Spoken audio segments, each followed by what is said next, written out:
Olá, boa tarde a todos. Estão todos me ouvindo? Boa tarde, sim.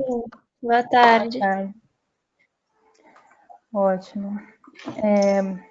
Bom, vamos começar, a gente já tem 58 participantes.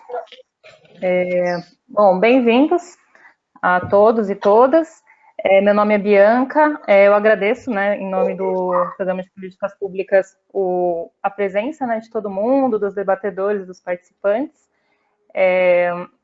Aqui eu não sou a única daqui da chamada, né, que pertence ao grupo de políticas públicas. A gente tem aqui na chamada a Nicole, Catarina, Giovana, Rafael, Maria Letícia, Alexander Turra. Todos fazem parte da organização desse evento. Porém, hoje eu vou mediar esse debate, né, essa mesa redonda, como a gente está falando, se adaptando aí à necessidade de isolamento social. Acredito que alguns de vocês já participaram de eventos desse tipo, né? É o que está dando para fazer agora. De certa forma é bom, porque a gente vai ter participantes que não poderíamos ter presencialmente se a gente fizesse esse evento presencial, né? Bom, muito obrigada e eu vou começar o evento. Fiquem todos à vontade, viu?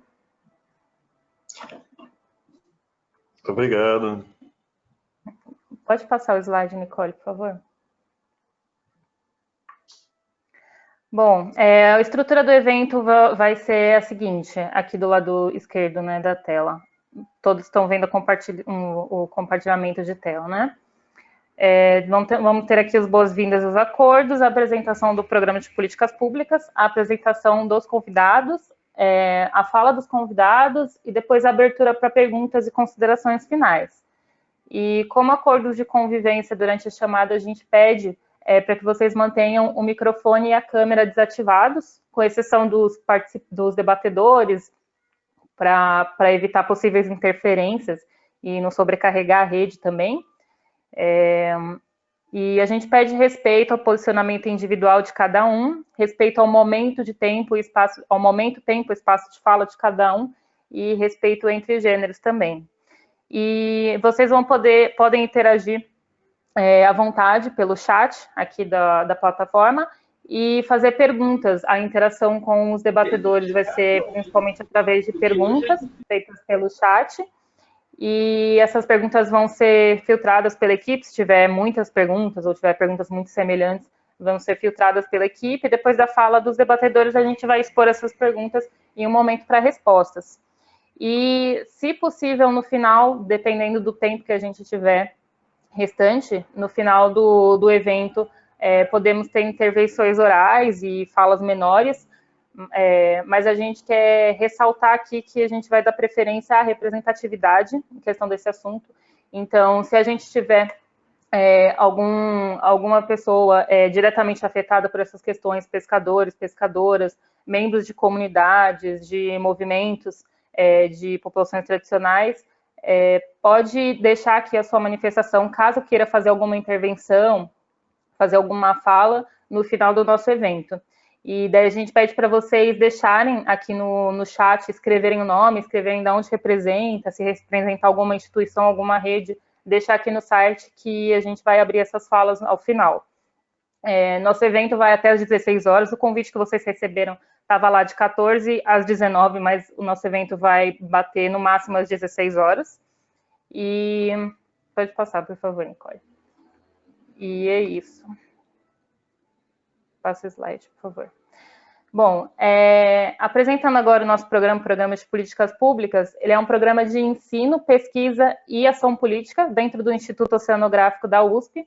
Ele foi criado em 2012 e foi institucionalizado em 2013, orientado pelo professor Dr. Alexander Turra, e nós já tivemos N tipos de participação, contando com alunos de graduação, tanto de oceanografia quanto de geografia, né, trazendo esse caráter interdisciplinar que o programa deve ter, e alunos de pós-graduação de oceanografia também.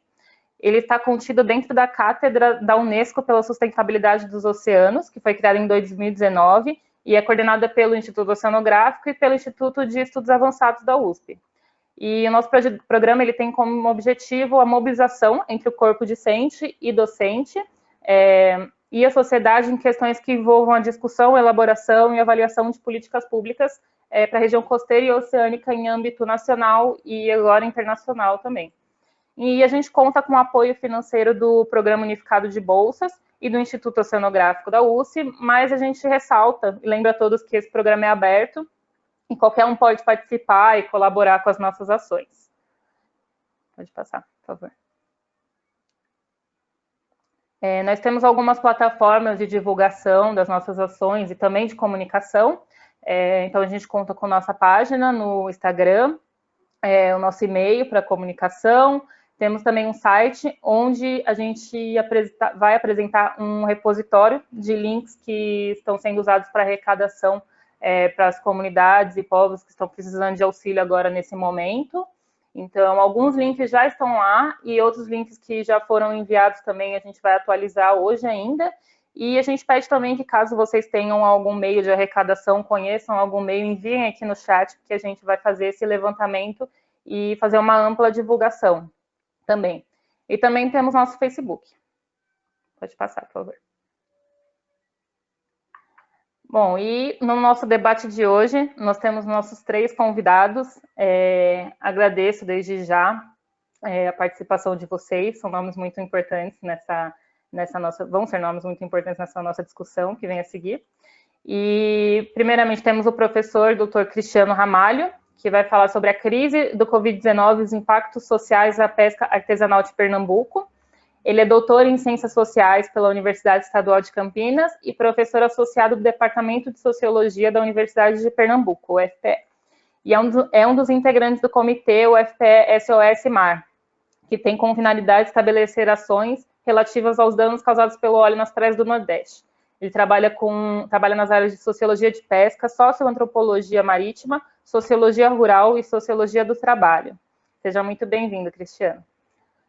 Muito obrigado pelo convite. Imagina, nós que agradecemos. A Noala Costa, que vai falar sobre a mobilização social e povos do mar, o caso das marisqueiras em Maracaípe, Pernambuco. E a Noala, ela é ex-surfista profissional, produtora de eventos, militante e idealizadora do Todas pelo Mar, TPM, que é um movimento feminista que visa o empoderamento através do esporte. Os seus projetos sociais têm como público-alvo mulheres e crianças da região de Maracaípe, Pernambuco. E, em parceria com outras instituições da região, o TPM está à frente da arrecadação de mantimentos para famílias vulneráveis e marisqueiras do litoral sul de Pernambuco.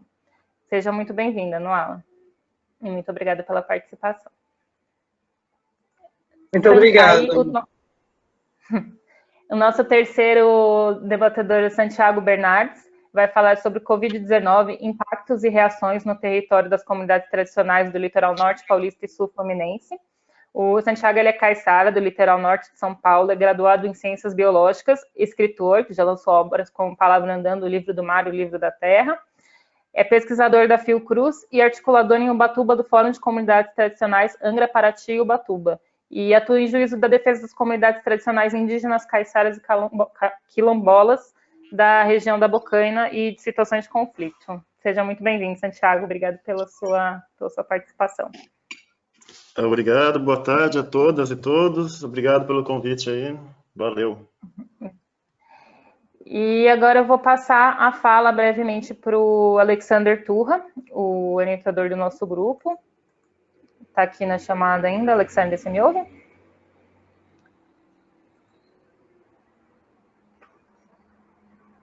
Turra?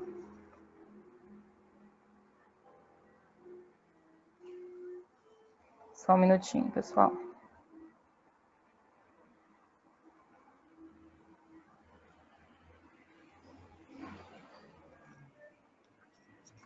Turra?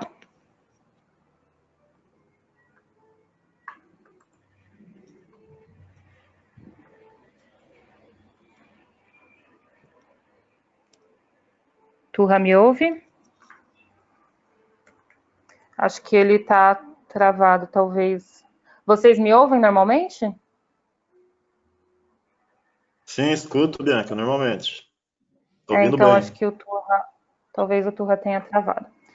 Bom, então acho que a gente pode passar a fala para ele quando ele retornar para a chamada. A gente pode já começar, então, a fala dos participantes. Primeiramente, a gente vai passar a fala para o professor Dr. Cristiano Ramalho. Bom, fica à vontade, Cristiano. A gente pede para manter a fala, desculpa, a gente pede para manter a fala entre 10 minutos, tá? Para a gente não se exceder no nosso tempo e na nossa discussão do debate final. Muito obrigada.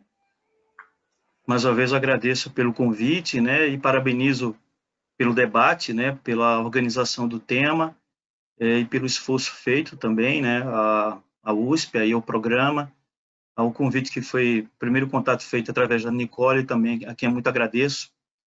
E eu acho que é uma oportunidade muito interessante para a gente poder fazer uma reflexão, especialmente desses impactos da Covid-19, né, que se somam no caso da pesca artesanal, das comunidades pesqueiras artesanais do Nordeste, mais especificamente de Pernambuco, mas eu posso dizer que do Nordeste praticamente como um todo, né, que se soma esse impacto da pandemia a outro impacto que chegou com muita força, né, e de forma avassaladora no final do ano de 2019 na região costeira nordestina, né. Então, vai aqui meu agradecimento e eu queria, dentro do tempo que me cabe, fazer uma reflexão a partir do que nós temos estudado aqui na Universidade Federal de Pernambuco, mais especificamente no nosso departamento de Sociologia e no programa de pós-graduação em Sociologia aqui da UFPE. Bom, eu já estava adiantando isso, é impossível a gente, no caso aqui, entender o impacto da Covid, né, sem associá-la também a um grande impacto que aconteceu no Nordeste brasileiro, especificamente, né, vem acontecendo desde agosto último de 2019, mas que se intensificou a partir da chegada das grandes manchas de petróleo no litoral nordestino, né, no mês de outubro. No caso de Pernambuco, mais especificamente no dia 17 de outubro de 2019. Por que eu estou voltando um pouco atrás, para a gente tentar dar conta do hoje. O que eu quero dizer, essa pandemia ela vai encontrar grupos sociais já historicamente vulneráveis, que são as comunidades de pescadores, as pescadoras artesanais e os pescadores, né? Um conjunto de políticas de justiça socioambientais, de racismo ambiental, de desigualdades econômicas, de falta de acesso a políticas públicas, um conjunto de elementos que já se apresenta historicamente na realidade dessas comunidades. Somado a isso, veio o petróleo, que foi um impacto muito duro na vida dessas populações, né? E por que eu estou dizendo muito duro? Quando ela chega em Pernambuco, as grandes manchas, porque já havia o que eles chamam de partículas ou de pistes, mesmo antes e depois dessas grandes manchas, né? De 17 de outubro, quando essas grandes manchas chegam, pelo menos até ali, primeira quinzena de janeiro, a economia pesqueira artesanal ela entra em colapso. Ela entra em colapso no estado de Pernambuco. Por que eu estou dizendo que ela entra em colapso? O que eu vou falar deste momento em diante, eu vou tocar em 8 itens, né, em 8 elementos.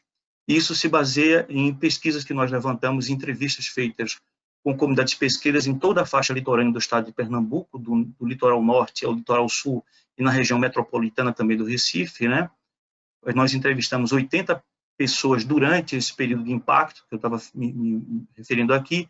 Dessas 80, 60 pessoas eram pescadores, 30 homens e, portanto, 30 mulheres de diversas faixas etárias.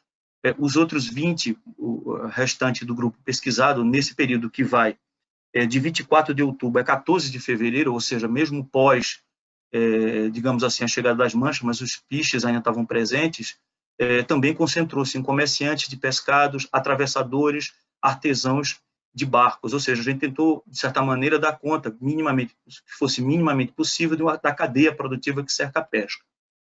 Então, o que é que nós observamos em outubro, novembro e dezembro? Né? Que alguns produtos pesqueiros eles deixaram de ser vendidos, no mínimo 80% dos casos, principalmente os pescados de alto mar.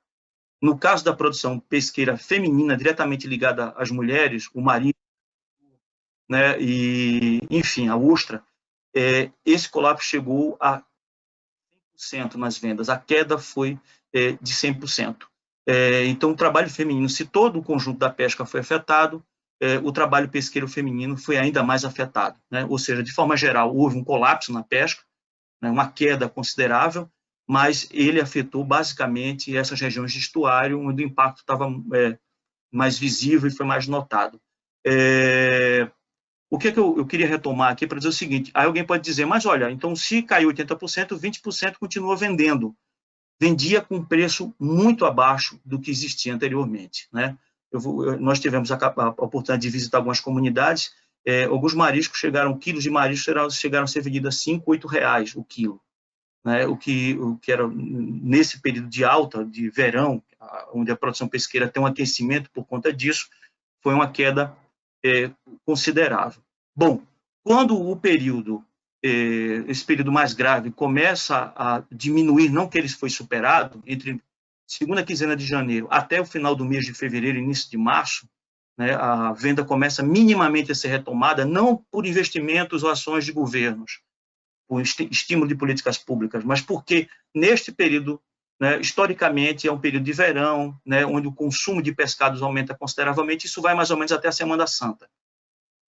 Então, quando a economia pesqueira começa minimamente a respirar, chega o impacto da pandemia do novo coronavírus, da Covid-19.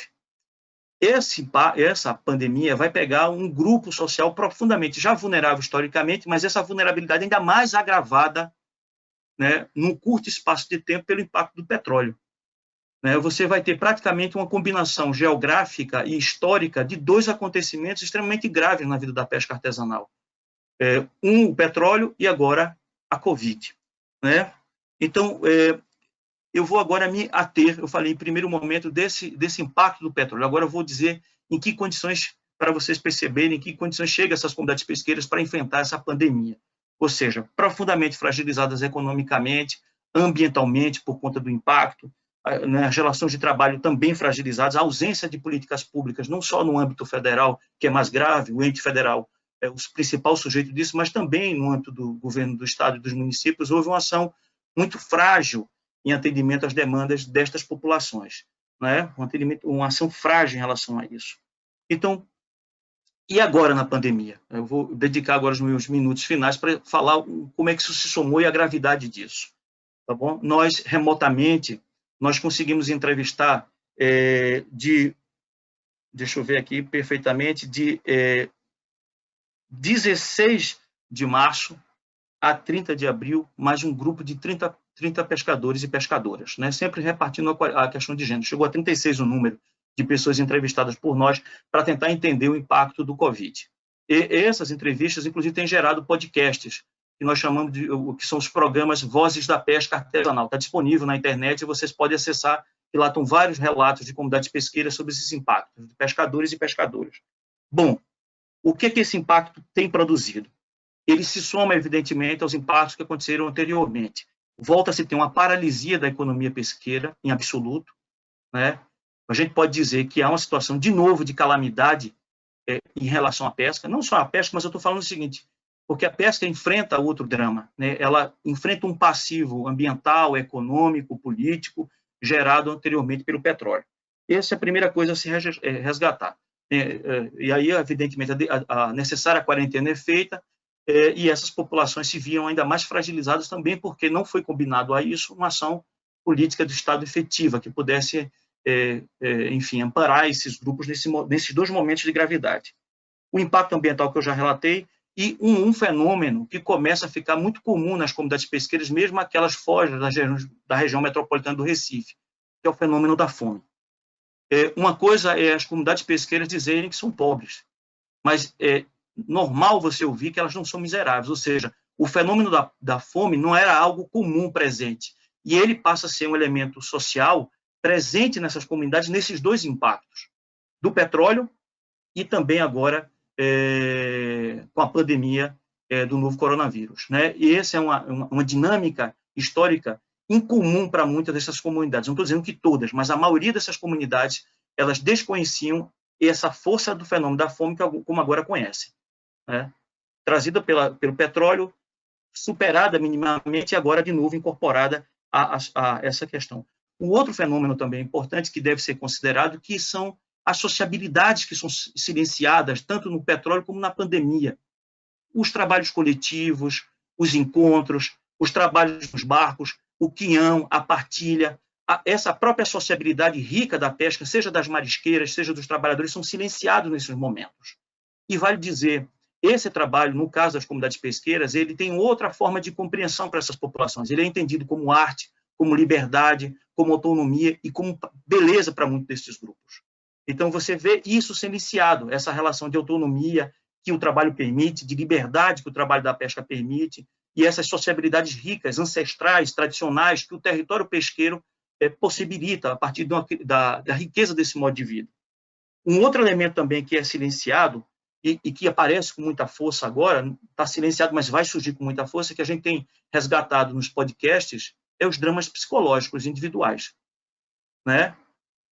Ao não poder trabalhar, ao não poder encontrar com os parceiros de trabalho, e principalmente, ainda mais no caso das mulheres pescadoras, esses dramas psicológicos do isolamento, é claro, volto a dizer que essa quarentena é necessária, mas ela vem acompanhada por um conjunto de dramas que está lá no petróleo, né, e agora é intensificado, potencializado com a Covid-19. Né? Esses dramas, o não trabalhar, a ideia de liberdade, a ideia que compõe um modo a relação com a natureza, o contato com a natureza, a dimensão de beleza, e essa é muito comum nós escutarmos ao longo dessas entrevistas, olha, eu posso estar estressado, mas quando eu vou para a maré, eu me sinto melhor. A maré me liberta. Isso é um elemento corriqueiro que a gente pode escutar nisso. Né? Eu queria caminhar para os momentos finais da minha fala tocando em dois aspectos. O primeiro é que é a fragilidade de ação do governo federal, o negligenciamento da ação do governo federal. A ajuda emergencial vai chegar, e ainda muito parcialmente, no final do ano passado, depois de 3, 4 meses de impacto, e quando chega, pega uma parcela da população pesqueira. O que obriga os movimentos sociais a fazerem uma ação em relação ao Estado, pedindo que todas elas fossem incorporadas, porque mesmo locais onde o petróleo não chegou, mas as pessoas pararam de consumir o petróleo de forma geral por meio da contaminação. E agora isso se repete, né? O auxílio emergencial, a precarização de acesso a eles, um conjunto de coisas. E também no âmbito do governo do Estado, a gente não vê nenhuma ação eficaz disso. Aqui em Pernambuco, a gente tem um fundo de meio ambiente e um fundo de compensação ambiental. Isso não é destinado às comunidades pesqueiras. Isso não está sendo feito em relação às comunidades pesqueiras. Bom, e nós da academia, o que é que temos feito? Aí já vou para um minutinho final aqui. A UFPE tem desenvolvido algumas ações que valem a pena aqui ser ressaltadas. O comitê que a Bianca falou na abertura, né, para pensar políticas públicas, nós tivemos um encontro com as comunidades pesqueiras e demandamos, a partir delas, ações junto ao Estado, né? Nós construímos uma nota pública de apoio também, indicando, a partir de uma conversa coletiva com as comunidades pesqueiras e seus movimentos sociais, sugestões para os governos federais e estadual para minimizar esses impactos, tanto do petróleo como da Covid-19. Né? Nós temos emitido boletins que têm sido elementos utilizados pelas ações públicas de processo judicial frente ao Estado para requerer direitos das populações e os programas de podcasts. Eu quero fechar dizendo o seguinte: há 8 meses, as comunidades pesqueiras do Nordeste, em Pernambuco, vivem uma situação de colapso, de bloqueio à sua reprodução social, de bloqueio ao seu modo de vida. São 2 fenômenos que aconteceram, infelizmente, e que agora se combinam no mesmo tempo e espaço.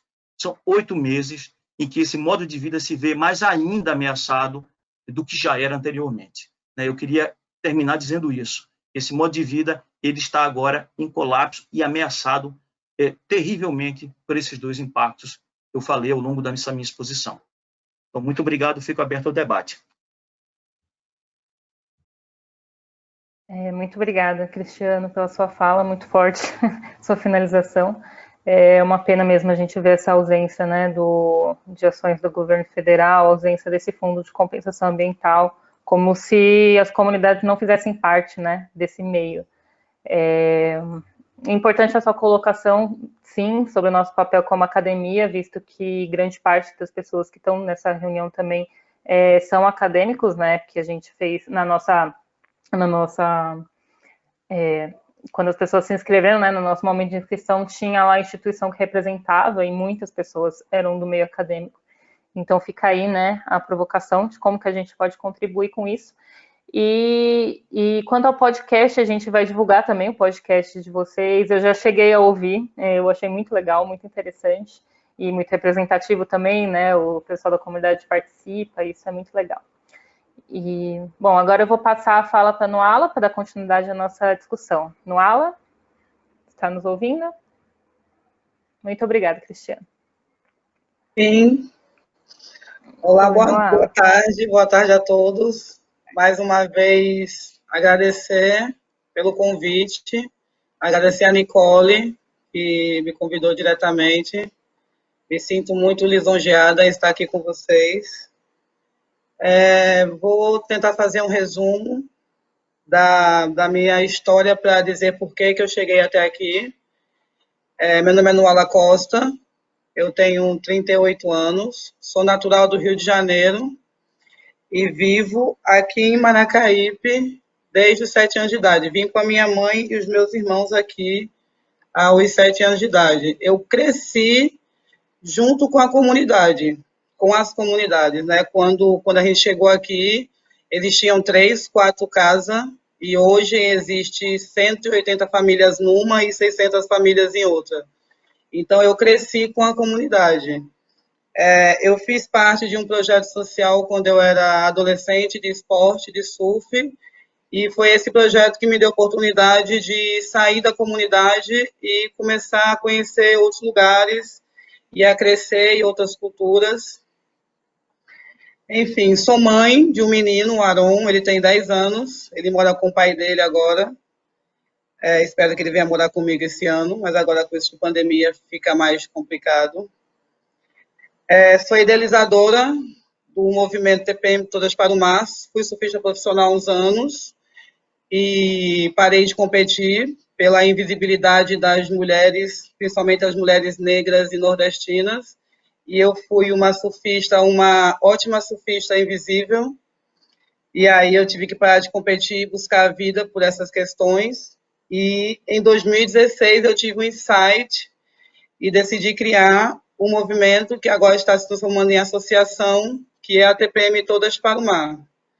Somos 14 mulheres diferentes, entre pescadoras, marisqueiras, artesãs, professoras, psicólogas, várias mulheres surfistas, estamos todas num mesmo propósito. A intenção, a criação do TPM, a princípio, foi para dar visibilidade a essas atletas, só que apareceu outras necessidades, mais necessidade, que era empoderar principalmente as mulheres e as crianças da comunidade. Eu me reuni com mais outras mulheres e nós começamos a lutar por outras frentes, a geração de renda, a violência doméstica, nos papéis de gênero, de raça. Começamos com o projeto das crianças. E até então, o intuito da TPM era empoderar as comunidades. Só que aí veio a questão do óleo. E Maracaípe são 150 mulheres marisqueiras. As mulheres locais das comunidades, a maioria delas vivem do marisco. Também temos artesãs, catadoras de latinhas, mulheres autônomas. Então, a maioria são mulheres solo, com 3, 4, 5, 6 filhos. E quando teve o óleo, a venda do marisco, tendo que aqui em Maracaípe, 80% da população vive do turismo. Então, quando teve abaixo o óleo, baixou totalmente o turismo. Elas não tinham para quem vender os mariscos. Os turistas não vinham, mesmo que Maracaípe não tenha sido uma praia que foi muito atingida pelo óleo, mas mesmo assim não existia turismo, não tinha venda, mas mesmo assim elas ainda tinham o marisco como sustento, elas e eles, né? Porque os homens aqui também são pescadores, eles são bugueiros e jangadeiros quando não estão na época de pesca, mas eles tinham uma outra opção de trabalho, e as mulheres não, é só mesmo marisco. Então, a gente começou a tentar fazer uma campanha para vender o marisco que elas tinham guardados, né, os mariscos que tinham guardados. E antes de a gente começar nessa campanha, ainda era um projeto que a gente estava conversando, tudo isso, veio a problemática do óleo, do coronavírus, chegou essa pandemia. E aí foi como não deu tempo nem das mulheres, das marisqueiras aqui respirarem e, de repente, outro baque muito grande. Só que pior, né? Como manter uma família com 8, 9 pessoas numa casa de 2 cômodos se não tem nenhum tipo de estrutura, né? Se não tem comida, as crianças vão para a rua para pegar frutas, seja por que seja. As pessoas vão para a rua para tentar conseguir comida. Então, com 2 dias que foi anunciado o confinamento, nós nos reunimos online e fizemos uma campanha de arrecadação de alimentos. Como o professor falou antes, até então as pessoas não estavam no panorama de miséria, porque ainda tinha o pescado, o marisco, o aratu, o siri, né? Ainda tinha isso como uma segunda opção na época do óleo. Com a pandemia, as pessoas não podem sair de casa, né? Elas não podem sair para pescar, os pescadores não podem sair para pescar, as crianças não podem sair para buscar fruta nos sítios próximos, nos engenhos, para segurar a onda das famílias. Então, a única maneira que a gente poderia, né, fazer algo para pelo menos manter essas pessoas em casa era uma vaquinha online, junto com uma campanha muito forte de arrecadação de alimentos. Essa campanha foi algo que nós não imaginávamos o tamanho, o quanto ia crescer, né? No começo era só a vaquinha para 150 famílias das marisqueiras durante 2 meses, mas as necessidades foram aumentando, não eram só as marisqueiras, não eram só as mulheres pescadoras, também eram os homens pescadores que também já estavam passando necessidade, era as mulheres que vendem ensopado, até a mulher que vende gelo começou a passar necessidade e a gente teve que fazer algo emergencial. E aí nos juntamos com várias outras empresas, outras instituições, pessoas físicas, e criamos essa campanha de arrecadação de alimento, que já foram doadas 610 cestas básicas nesses 2 meses de campanha. E nos meus últimos minutos, eu quero chamar a atenção para a resiliência, para as pessoas se colocarem no lugares das outras pessoas. O confinamento também é uma questão de classe, nem todas as pessoas podem estar em casa confinada, porque tem que buscar o sustento, tem que correr atrás mesmo do alimento da família, dos filhos. Quem tem fome tem pressa, e quem tem fome não tem tempo de esperar qualquer tipo de ajuda do governo. Claro que existe o Bolsa Família, algumas mulheres são beneficiadas pelo Bolsa Família, outras pelo Bolsa Escola, mas isso é muito pouco agora para a quantidade de pessoas que tem em casa mesmo. Uma renda de Bolsa Família, de Bolsa Escola, não segura uma semana de uma mãe com 5 filhos. Então, chama atenção para que as pessoas comecem a olhar para o outro, comecem a olhar para as pessoas necessitadas, muita gente necessitada, muita gente precisando. Muitas vezes nós não temos como doar dinheiro, mas podemos doar nosso tempo, podemos compartilhar qualquer tipo de ação que seja para as pessoas, podemos ver que o nosso vizinho talvez precise de alimento, que tenha filhos, e procurar saber se as pessoas estão necessitadas, porque o principal é manter todas as pessoas em casa para que nós possamos não adoecer, para que a comunidade não adoeça, para que as pessoas não adoeçam, e para poder passar de tudo isso vivos, né? E a maneira de passar tudo isso vivo é estando em casa. E a única maneira de estar em casa é estarmos alimentados. E é isso. Muito obrigado. Estou aí para qualquer questão. Muito obrigada, Nuala. Adoramos sua fala. Novamente, eu quero reiterar de novo que as perguntas podem ser feitas pelo chat, tá bom? Vão ser selecionadas e perguntadas no final. E Noela, é muito importante, né? Agradecemos muito a sua participação, principalmente quanto à questão da representatividade, falar da união das mulheres, que devido à sua condição, elas se uniram em diversas frentes. Não era a frente principal, mas a gente sempre descobre coisas juntas que têm necessidade de ser mais exploradas, né? E mais discutidas. E as mulheres em si têm muitas demandas, né? Pelo que vocês dizem, vocês mulheres pescadoras, então, dessas comunidades, e a gente compara um pouco com essas comunidades urbanas, né? Com esse grande adensamento de pessoas que também não têm a opção de ficar em casa.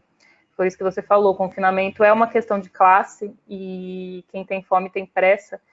Então, é muito importante que a gente reconheça os nossos privilégios de poder se isolar e ficar em casa, quem pode, e para auxiliar também, para ajudar e pensar nas outras pessoas que não têm essa opção, né? Muito obrigada pela sua fala, foi muito, muito boa a sua participação mesmo. E agora eu vou passar a fala para o Santiago. Tá me ouvindo, Santiago? Sim. Então pode começar? Pode dar início. Muito obrigada. Isso. Bom, boa tarde aí a todas e todos novamente, né? O chat está aí com bastante reunião, com bastante pessoas. Como foi apresentado, né, eu sou de Ubatuba, coordenador em Ubatuba, articulador do Fórum de Comunidades Tradicionais e também representando a Coordenação Nacional de Comunidades Tradicionais Caiçaras, que é um movimento mais específico, né? E o Fórum, ele congrega numa luta que a principal bandeira é o território, né? É onde acontece tudo, sem território não há cultura, não há roça, não há pesca. Então o Fórum, ele congrega 3 povos aqui da região, é um movimento diferente nesse sentido, são 3 povos, comunidades indígenas, né, essencialmente guaranis, caiçaras e quilombolas. E a gente está em 2 estados diferentes, pega a região sul-fluminense, Paraty, Angra, e 3 cidades, né? Então são 3 povos, 3 cidades e 2 estados. Então você tem umas dificuldades com legislações também, etc.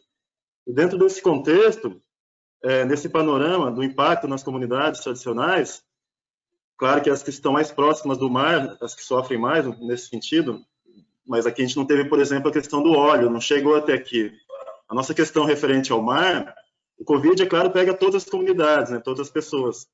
Mas em relação ao mar, acaba que, mesmo não tendo a questão do óleo, a gente aqui é uma região que está entre os 2 polos industriais, comerciais, maiores do Brasil, que são as 2 capitais, né, São Paulo e Rio. E aí a gente costuma até falar que o PIB dessa região está ali no condomínio chamado Laranjeiras, tem um grande condomínio em Paraty, que é inclusive uma invasão de território caiçara, né? Então, aí a gente lida com conflito com essas empresas, instituições e pessoas físicas de muito poder aquisitivo que invadiram literalmente a terra ancestral com grilagem, com enganos. Isso gera um impacto no sentido que são cidades muito turísticas, que dizem que tem vocação turística, mas a principal vocação antigamente era roça e pesca junto, né?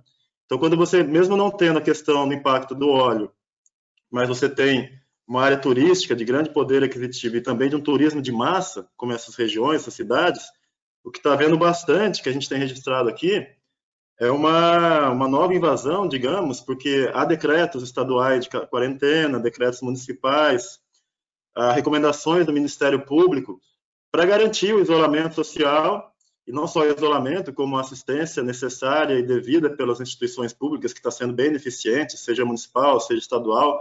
E aí a gente coloca que não é só entregar a cesta básica, embora isso seja emergencial, é essencial, é emergencial tal, mas você precisa ter as condições estruturais para que essas comunidades possam resistir e sobreviver em sua cultura e sua saúde, né? Então, e essas condições estruturais já vêm sendo literalmente combatidas e destruídas, a sua cultura mesmo, há pelo menos 40 décadas, no mínimo, que é quando chegou basicamente a rodovia chamada BR-101, sem nenhum planejamento turístico, muito menos ambiental, social, excluindo essas comunidades desse tipo de chamado desenvolvimento, que é uma coisa bem comercial, capitalista mesmo, e ao mesmo tempo instalando unidade de conservação, que a gente costuma dizer que a gente não é contra as unidades de conservação, até enquanto biólogo eu tenho essa visão, porém somos contra os modelos que foram instalados e a forma, numa época de ditadura militar,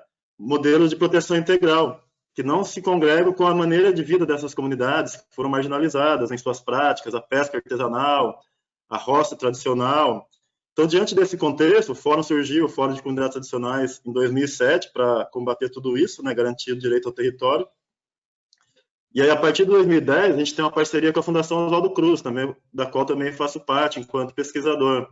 A gente tem um tipo de união, que é o chamado Observatório. Gerou-se um projeto a longo prazo, sem tempo de permanência, né, que chama Observatório de Territórios Sustentáveis e Saudáveis da Bocaina, em referência à Serra da Bocaina, que pega essas duas regiões, né, 3 regiões, Angra, Paraty e Ubatuba.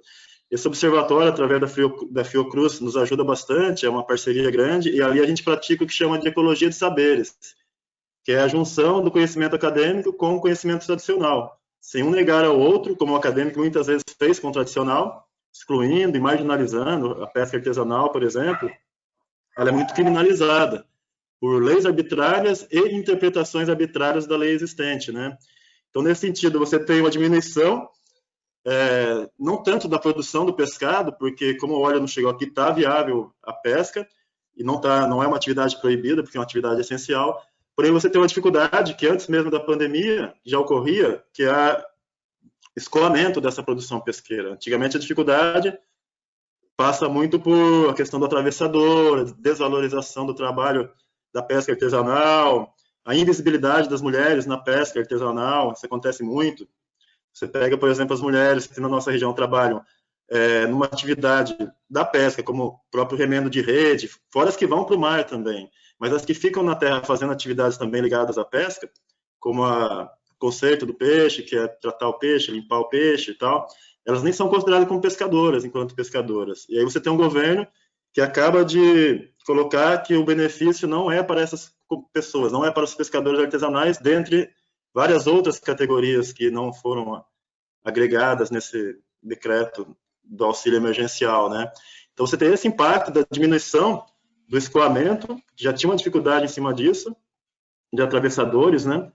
E tem a questão que os turistas desse eixo Rio-São Paulo, de poder aquisitivo ou de massa mesmo, estão cometendo uma intransigência muito grande. Eles não estão se mantendo em isolamento social num dos principais polos de disseminação da Covid, que é a capital São Paulo, e também a capital Rio. Então, eles vêm para o litoral como se tudo estivesse natural, normal, e querem entrar a todo custo nas comunidades. E aí há barreiras nessas comunidades, que as próprias comunitárias estão fazendo, sem apoio efetivo dos órgãos fiscalizadores, né? Porque nem o Fórum de Comunidades, nem as próprias comunidades são fiscalizadoras. Então, eles se colocam numa linha de frente que corre risco. Há turistas que chegam armados, já ameaçaram, passam por cima com o carro das barreiras que foram colocadas, enfim. Então, você tem um ataque muito grande do turismo nessas comunidades. E eles alegam direito de ir e vir. Está na Constituição realmente, porém, nenhum direito de ir e vir é maior do que o direito coletivo à saúde. Então, não está tendo esse bom senso. A gente até colocou isso no manifesto que a gente lançou, em defesa da saúde no território tradicional, dessa intransigência, está sendo um grande obstáculo. Por outro lado, dentre as ações que estamos tendo de combate a todo esse cenário, porque a gente, enquanto movimento social, fórum, coordenação caiçara, a gente detecta diagnósticos, problemas, porém somos muito propositivos, a gente busca ações construtivas, né? Dentre essas ações é cobrar o tempo todo esses órgãos, seja a Polícia Militar Ambiental, as unidades de conservação que também não conseguem suprir de forma intensa, por mais que tenham pessoas bem intencionadas lá dentro também, mas não tem perna, como se diz, né, no popular, com fiscalização, etc. e tal, fora a ineficácia mesmo. Então, assim, a gente tem cobrado, através de documentos, a gente faz documentos, temos um setor jurídico, ação mais efetiva desses órgãos, e temos também escrito, e alguns já foram aprovados, projetos também de recursos emergenciais para essas comunidades, que aí entra o que eu falei no começo, vão além da arrecadação e compra de cesta básica, que é, claro, que é emergencial, é o prato na mesa, isso é a primeira coisa a ser suprida, não só para quem é da pesca, é claro, porque a roça, hoje em dia, ao contrário da região sul, o Vale do Ribeira, ela é muito menor, assim, a quantidade, a produção aqui no nosso litoral. Então, você tem uma defasagem muito grande dos produtos. A pesca continua, aí você tem ainda você consegue suprir a própria mesa com a pesca, mas tem as comunidades mais do sertão, e elas são mais produtoras de produtos agrícolas, né? E aí a gente fez essa ponte de estar, através desses projetos e das ações do fórum, intercambiando as comunidades do sertão, que são produtoras rurais, com as comunidades da pesca. Então, a gente faz o que chama de rede solidária, a gente compra os produtos através desses recursos que a gente consegue, dos projetos, de doações, e faz esse intercâmbio. Você consegue suprir no litoral. Claro que há muita demanda ainda, nem todas as comunidades estão supridas, mas a gente consegue chegar junto e suprir esse intercâmbio, a parte da pesca no sertão e a parte do litoral com produtos agrícolas. A gente tem feito isso, né, tem incentivado essa rede solidária. Temos também construído alternativas a médio e longo prazo, como incentivar e lutar também no jurídico para que o direito à roça, inclusive o governo do estado de São Paulo lançou agora uma resolução, que ainda é muito burocrática e limitadora, para que se volte as comunidades ao direito de fazer a roça tradicional, que é a coivara, que usa inclusive o fogo, etc., que foi muito criminalizado, mas ele comprovadamente, a coivara é sustentável dentro de um contexto mais abrangente, mais aprofundado. Só que essas resoluções ainda são muito limitadoras, né? Mas a gente tem lutado contra isso também, e lugares que têm áreas já disponíveis, que já têm autorização, mas as comunidades, pela pressão histórica, já não estão praticando a roça, a gente está também incentivando, e não só incentivando no sentido moral ou com palavras, incentivando com insumos, com mudas de hortaliças, por exemplo. Às vezes a comunidade não tem uma área grande, mas ela pode fazer o que hoje em dia se chama de quintal agroflorestal. Elas já faziam, são nomes novos, né, dentro da agroecologia, para que elas possam suprir o redor da sua casa com pomar, com pequeno mandiocal, com hortaliças. Isso a gente tem feito também. E esse apoio ele infere em comunidades quilombolas, caiçaras e indígenas, né, desses 3 municípios. Uma outra questão também, que aí tem uma participação importante da Fundação Oswaldo Cruz, que são informativos e boletins. A gente sabe que muitas vezes essas informações não chegam nas comunidades, a gente tem comunidade onde o acesso à internet é muito complicado, é difícil, mas a gente no dia a dia, na orientação para o WhatsApp também, a gente conversa com essas lideranças locais para que elas estejam instruindo a sua comunidade ao uso de máscaras, quando saírem também, coisas que são básicas, mas que são necessárias estarem reforçando, né? Então, assim, eu acho que as ações, elas têm que ser a médio e longo prazo, e tem que ser também extensiva no sentido de vários atores, né, chamados atores sociais, estarem participando. O que eu chamo de poder público, na verdade, para mim é setor público. Poder público é o povo quando unido, o resto é setor público que foi colocado lá pela gente, deve suprir essas demandas, né? Mas a gente não fica criando falsas expectativas também, a gente parte para ação. Então, acho que destacaria, já nesses minutos final, destacaria aí dentro dos problemas, dessas ações que eu coloquei, mas 2 grandes problemas são esses, né? O escoamento da pesca, a gente está com um projeto em cima disso também, já aprovado, com um parceiro, que é até conhecido de vocês, o Instituto Linha d'Água, com o Henrique, o pessoal que estudou na USP e tal, que é para efetivar essa troca, né, essa compra do pescado e essa troca entre as comunidades, e também essa questão do turismo, né? Agora o Estado, não sei se é aqui só em São Paulo, mas tem que aprofundar essa informação, mas estão querendo antecipar, eu acho que é nacional até, antecipar feriados agora para esse fim de semana. Então, no pleno momento de pandemia, em que você tem comunidades enfrentando uma massa de turistas intransigentes, que vem exatamente de São Paulo, você colocar feriados antecipados é uma coisa cruel, chega a ser uma coisa cruel, assim, com as comunidades, e elas não têm o aparato necessário para estar enfrentando, porque vem turista que dá carteirada, eu sou advogado, sou polícia, não sei o quê, enfim.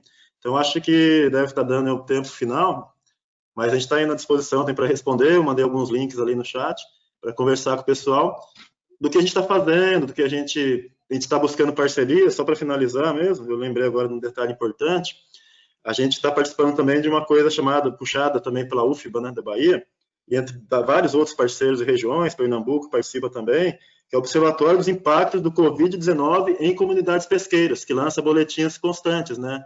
Então, os próprios pescadores e pescadoras fazem esses relatos de como está a situação nas suas comunidades, é legal estar acompanhando, e a gente do Fórum de Comunidades está com uma campanha também de arrecadação, que a gente está fazendo uma fase de transição nela. Então, depois mesmo do evento, a gente vai estar passando, assim que a gente concluir, o link para quem queira contribuir com recursos, agasalhos, principalmente agora nessa época, para as comunidades indígenas. Então, isso tudo assim, um resumo do que a gente está fazendo e do cenário aqui na região do litoral norte de São Paulo e sul fluminense, né?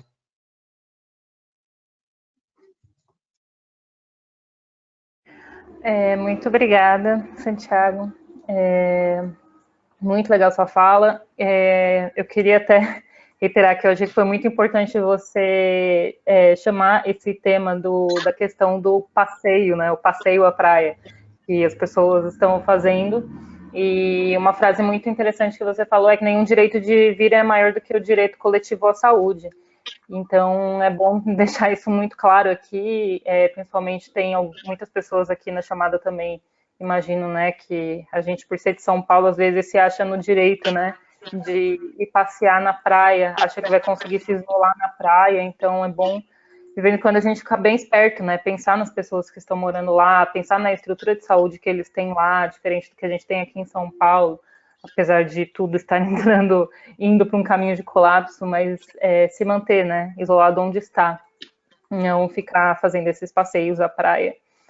E muito interessante também o seu ponto de vista, né, que é da questão do local estar envolto de grandes centros urbanos, né, tanto do Rio de Janeiro quanto de São Paulo. Então, o turismo vem em massa, né, a gente que mora também nessas regiões e vai tentar passear na praia no fim de semana sabe quanto tempo demora para chegar, quantas pessoas querem ir para a praia no fim de semana, né, aproveitar. Então, e essa questão da antecipação no feriado também é algo que as comunidades têm que ficar muito atentas. E você citou também o auxílio emergencial, a gente vai ter uma pergunta em relação a isso, já vou passar para as perguntas, e a gente vai dar continuidade no debate. Muito obrigada pelas suas colocações, Santiago. E eu vou passar a fala para o Turra, eu acho que ele já está conosco. Turra, você me ouve? Isso. Sim, vocês me ouvem bem? Ouvimos. Sim, maravilha. Eu vou fazer uma fala muito breve, eu peço perdão, não sei o que aconteceu, eu cliquei no microfone aqui e puf, sumiu o GoToMeeting aqui, então me perdoem, foi 3 vezes isso. Na verdade, eu queria fazer uma fala breve, que era para ser mais introdutória, de boas-vindas e de reforçar a importância desse tipo de iniciativa por parte dos alunos, né, de construir um processo de discussão. Como a Bianca mencionou, a gente está dentro de um projeto do Programa Unificado de Bolsas, o Programa de Políticas Públicas. Ele, na verdade, ele não está lá com esse nome, tem um nome mais diferente, mas ele tem essa característica de trazer os alunos para o protagonismo, né, de aprender fazendo. A gente chama isso de heurística, né? E com isso a gente dá muita liberdade para que os alunos manifestem os seus interesses, suas vontades e busquem coisas. E esse evento é um exemplo disso, né? O interesse e a proposta veio dos alunos, né? Então eu queria inicialmente valorizar isso, né? Fortalecer, citar aqui o nome dos alunos do programa, né? Que são bolsistas do programa, né? O Rafael, a Maria, a Giovana, a Bianca e a Catarina. E também mencionar o time da Cátedra Unesco para a Sustentabilidade dos Oceanos, aí, no nome da Nicole, mas agregando também a Rita, a Camila e a Monique, que estão muito próximas e ajudando, assim como muita gente na universidade está apoiando as iniciativas de várias formas. Então, eu queria indicar que esse é um processo que, para mim, ele é um processo cheio de luz, né? cheio de energia, cheio de esperança, né? Que a gente está formando pessoas que são pessoas que vão ter uma noção muito grande da realidade. E nada melhor para conseguir isso do que conversar com pessoas que estão vivendo essa realidade, né? Como o Cristiano, a Nuala e o Santiago.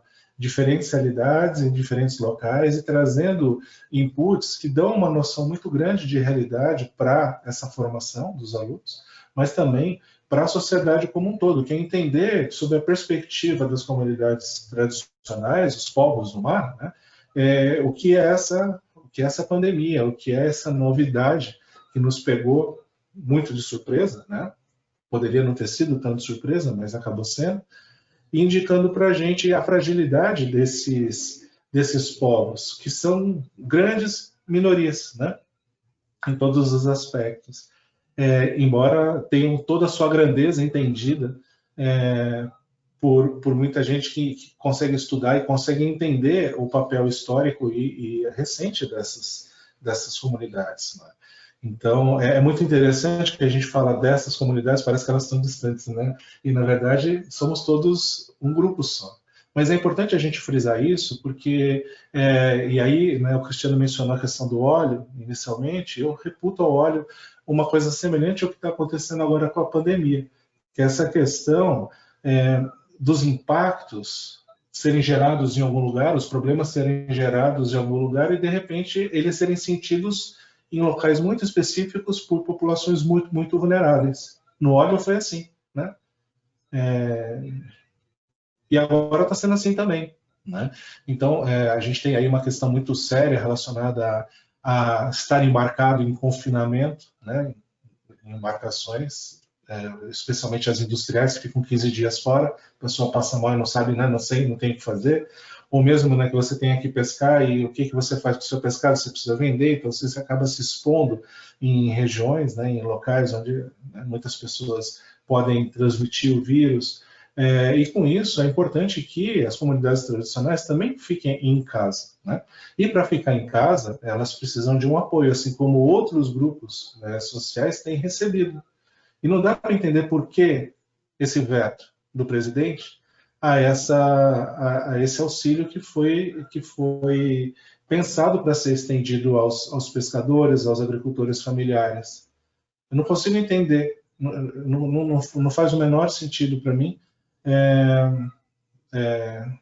Enfim, eu acho que isso talvez beire a falta de noção mesmo da importância e da fragilidade, da vulnerabilidade dessas comunidades, né? Então, acho que é uma coisa aí, né, que o Cristiano trouxe no começo, eu acho que e foi fortalecido de uma forma mais ou menos direta pela Anuala e pelo Santiago, mas eu acho que a gente tem que levantar a voz para essas coisas. Não dá para a gente se calar em relação a isso, né? Isso é uma agressão, né?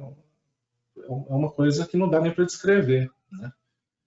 Enfim, eu acho que esses pontos eles têm que ser trazidos e a gente tem que pegar e usar esses entendimentos para fazer com que a gente se posicione, né? Para fazer com que a gente mude essa realidade, né? E eu não estou levantando a bandeira A, B ou C, ou a cor 1, 2 ou 3, não é nada disso. Eu acho só que a gente tem que formar os cidadãos para que os cidadãos consigam se posicionar de forma embasada pelo conhecimento, né? Conhecimento empírico, conhecimento científico, né? O conhecimento tradicional. E lutem por um país melhor, né? Lutem por uma situação melhor. Eu acho que essa é a missão da universidade. É por isso que eu acho que o Programa de Políticas Públicas, a Cátedra Unesco para a Sustentabilidade dos Oceanos, elas são importantes, né? Elas cumprem esse papel. Eu queria só dar mais algumas colocações. Uma delas é que, deixa eu resgatar aqui, o jornalista Rodrigo de Oliveira Andrade, da agência FAPESP, vai publicar, se não me engano, essa semana, uma matéria sobre Covid e a ciência, Covid e os oceanos, né? E eu falei um pouco para ele sobre essas questões e citei o evento, né? Então ele provavelmente está inteirado dessa temática e vai repercutir isso num veículo que a gente tem aí de divulgação científica, que é a agência FAPESP. E na preparação dessa contribuição que eu fiz, gente, vocês não têm ideia de quão complexo é isso.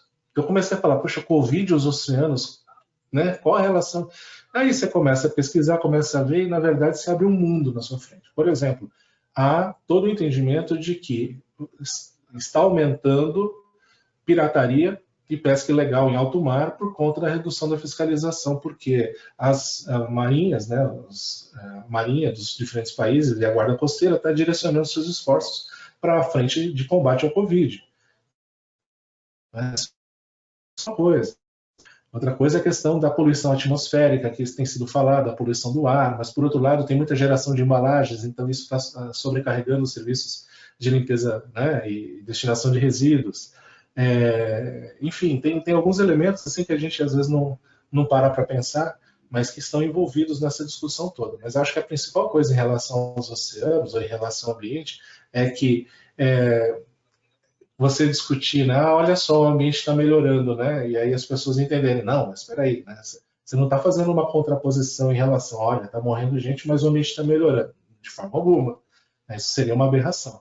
né? Mas o fato é que a gente está percebendo que a pegada humana, da atividade humana no ambiente está diminuindo com essa pandemia, né?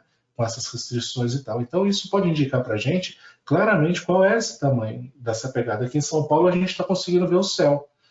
Normalmente, numa época seca como essa, a gente não veria nada, só veria cinza. Então, isso indica para a gente que talvez a gente tenha que se esforçar um pouco mais em mudar o nosso modo de vida. E não só isso, valorizar a diversidade, valorizar quem está na ponta, valorizar quem está se doando para fazer com que esse país funcione, que é quem trabalha e quem produz, e não quem especula, né? E não quem fica dando voltinha e não sai do lugar. E aí, os povos do mar, eu reputo uma posição central nesse meio. São os povos do mar, né? E, na verdade, são os povos do bem, né? A gente tem que valorizar isso e disseminar essa importância e o cuidado que a gente tem que ter com todas essas pessoas, porque também são brasileiros. Acho que era isso, gente. Eu peço desculpas mais uma vez pela atrapalhada aqui e gostaria de desejar uma excelente discussão a todos. Eu vejo aqui que tem uma série de colocações sendo feitas, uma participação maravilhosa, 94 pessoas participando aqui. Vocês estão todos de parabéns. E Cristiano, Noala e Santiago, eu queria agradecer mais uma vez pela disponibilidade de vocês virem aqui compartilhar a sabedoria que vocês têm construído na trajetória pessoal e profissional de vocês. Meus parabéns e vamos ver agora então essa discussão. Um grande abraço e que todos fiquem bem. Muito obrigada. Valeu, Tura. Grande abraço. Valeu. Abraço, gente. Abraço. Eu esqueci de citar também uma parte da fala do Santiago, né, que ele falou do Observatório dos Impactos, que está sendo realizado junto com a UFBA. Nós vamos deixar esse link disponível também no nosso site, junto com os links de arrecadação para as comunidades. E em relação ao que o Turra comentou, é realmente muito perigoso esse discurso que a gente ouve, principalmente quem está mais envolvido com comunidades em universidades, trabalha com conservação, um discurso conservacionista em relação a que os seres humanos eles são dispensáveis, né, em relação à conservação da natureza. Tudo que está acontecendo está mostrando quanto que os mares estão limpos, o quanto que o céu está limpo, que a gente consegue observar estrelas e animais, e isso é muito perigoso, porque as pessoas existem, né, desde que o mundo é mundo praticamente, apesar de ser um pouco tempo perto da história, né, do mundo, da história da humanidade, mas as comunidades tradicionais sempre viveram muito bem, uma relação muito boa com a natureza. Se até o Santiago citou, né, a criação de unidades de conservação que foram atropelando o modo de vida de comunidades que viviam lá, se aquele local foi tão conservado durante tanto tempo, tão bem conservado a ponto de virar uma unidade de conservação, é porque os povos que moravam lá já conservavam aquele lugar, eles sabem lidar com essas questões da natureza, então é muito perigoso a gente falar que são seres humanos que, generalizar, né, que são os seres humanos que destroem a natureza, não, né, é o sistema que a gente vive e é o sistema de produção que a gente está subordinado. Então, muito boa a colocação do Turra também. E a gente vai abrir... lembrando que caso queiram fazer considerações, eu falei no começo do evento, não todos estavam presentes, mas a gente vai poder abrir, provavelmente, né, se nos restar tempo, a gente vai poder abrir para considerações, intervenções orais de quem quiser fazer. Lembrando da questão da representatividade, então, se tiver... pessoas impactadas diretamente pela questão da Covid-19 nos povos do mar, né, se tiver pescadoras nos ouvindo, integrantes de comunidades de órgãos de redes, né, que trabalham com essa questão, ou que vivem essa questão, a gente vai pedir que, caso queiram fazer intervenções, avisem, né, no chat do lado, coloca seu nome, coloca que instituição ou que local que vai representar, e daí a gente vai abrir para falas curtas de 1 minuto, para a gente ter uma participação maior, né? Mas agora a gente vai abrir para perguntas, para as questões. A gente vai compartilhar a tela aqui com as questões, perguntas feitas, tanto no chat quanto para nós, né, que vieram nos indicar essas perguntas. Nicole, você pode compartilhar, por favor? Okay. Algumas perguntas a gente uniu e adaptou a uma pergunta só, né? Com o intuito de serem respondidas, né? Todas que foram feitas, ou todas que seguiam nessa linha do nosso tema. E daí eu vou deixar essas perguntas expostas e vocês podem ficar à vontade para responder o que se sentem à vontade para responder uma ou mais de uma. Só peço que se atentem também ao tempo, pode, sei lá, acho que nós agora já são 3h10 quase, podem responder 10 minutos cada um, e quem quiser começar pode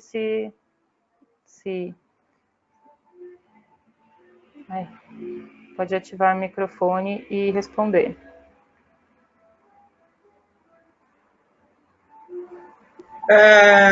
Eu posso responder essa primeira pergunta do auxílio dos pescadores e suas limitações. Eu vou falar diretamente das marisqueiras aqui, tendo em conta que, para começar, elas não recebem o seguro-defeso, né? O seguro-defeso, que é um dinheiro que seria para segurar a onda nessas grandes catástrofes. No óleo foi o que segurou a onda de alguns pescadores, e o que está ajudando alguns pescadores da região é o seguro-defeso, só que o marisco, que não é só o marisco, né? O siri, o aratu e o marisco, não está no seguro-defeso.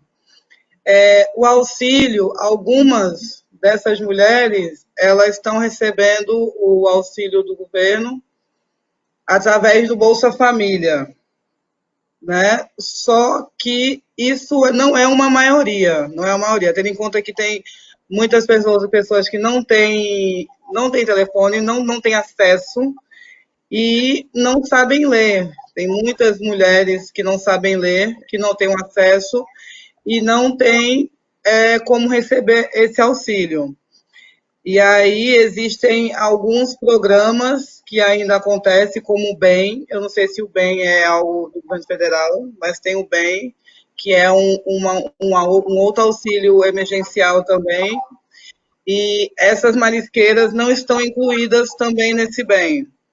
Então, estão bem desprotegidas mesmo em relação ao auxílio. É uma porcentagem muito pequena das pessoas que recebem auxílio, das pescadoras, das marisqueiras, é uma parte muito pequena das que recebem auxílio, não tem seguro-defeso e estão desprotegidas mesmo, né? Era importante pensar numa maneira, né, numa maneira de incluir essas mulheres nesses auxílios, porque, como falou o Santiago, não é só cestas básicas, porque também não adianta você dar uma cesta básica e não tem um gás para cozinhar, por exemplo, essa comida, então não é só cesta básica, né? Esses auxílios servem para essas coisas também, e era bom pensar uma maneira de incluir essas mulheres nesses auxílios, porque elas estão desprotegidas. Bianca, como a segunda pergunta foi dirigida a mim, eu posso... E aí, Santiago, aí você, para a gente democratizar, você fala da terceira, tá bom, meu caro? Também a gente pode contribuir, mas veja, no caso das características mais marcantes das mudanças provocadas no período da Covid, eu queria, primeiro, que a própria doença, a capacidade de contaminação dela, né? Eu vou citar um caso emblemático que eu soube há pouco, um registro de áudio.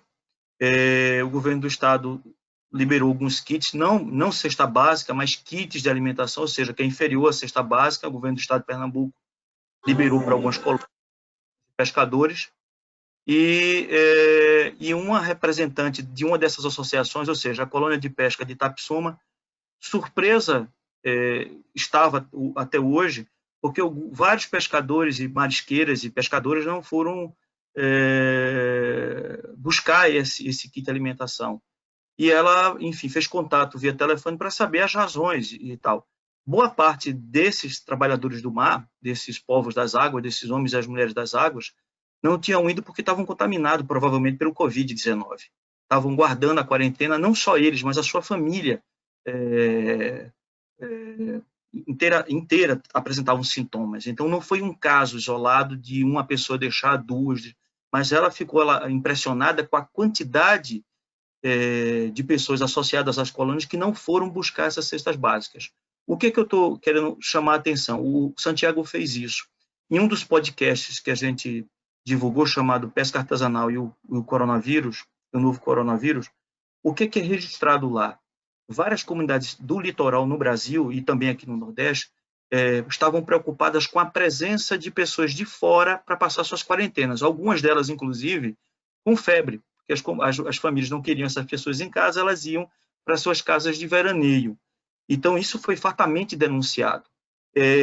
Coincidência ou não, porque algumas pessoas achavam que era já exagero dessas comunidades pesqueiras, 15 dias depois, cresce o caso de contaminação em vários lugares onde estão presentes essas comunidades pesqueiras artesanais, consideravelmente, né?